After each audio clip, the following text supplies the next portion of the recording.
অনেক ভোগান্তিতে পড়ছি আমরা। যেমন আমরা তো জানতাম না যে হঠাৎ করে বন্ধ, এখন তো আমরা মনে করছি যে প্রতিদিনের মতো ট্রেন চলবে, এই জন্যই তো আজকেও আসলাম।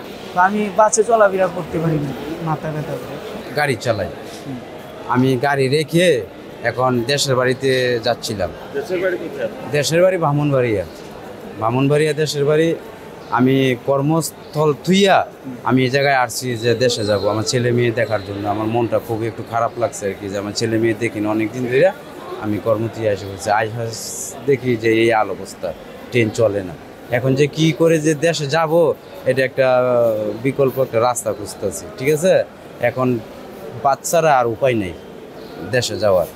জনগণ অবশ্যই ভোগান্তি ভাই, যেহেতু হঠাৎ করে একটা জিনিস ধর্মঘট, তো এটা হঠাৎ করে ডাকাটা ঠিক হয় নাই।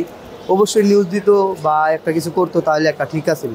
হঠাৎ করে ডাকাটা এটা ওনাদের ঠিক হয় নাই। অনেক মানুষ যায় দেখেন বাইরে, হাজার লোক ভোগান্তি। এই যে দূর দূরান্তে যাইবো, বাইরে ডেকে যাওয়া সম্ভব? ধরেন রাস্তাঘাটে একটা দুর্ঘটনা হইলে এটার দায়ভার কে নিবে? সরকার নিব? জীবনও নিব না। বিআরটিতে বাসে তো অবশ্যই টিকিট একটু বেশি নিতেছে ভাড়া, রেল থেকে ট্রেনের ভাড়া দুজি আপনার ময়মনসিংহ 150 টাকা হইতো, হেনে নিতেছে 250-300 টাকা, অনেক ব্যবধান।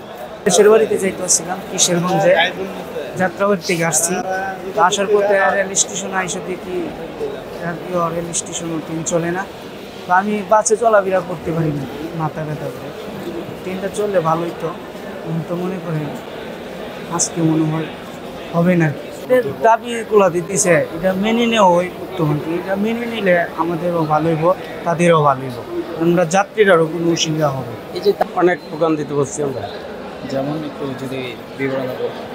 যেমন আমরা তো জানতাম না যে হঠাৎ করে বন্ধ, এখন তো আমরা মনে করছি যে প্রতিদিনের মতো ট্রেন চলবে, এই জন্যই তো আজকেও আসলাম।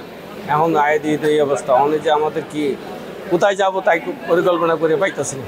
আপনারা কি আগে থেকে জানতেন যে এই ট্রেন চলাচল বন্ধ হয়ে যাবে? না, জানতাম না, তা তো আমাদের জানা নাই। হয়তো আমরা জানলে দেখি যোগাযোগ করে কি করা যায়।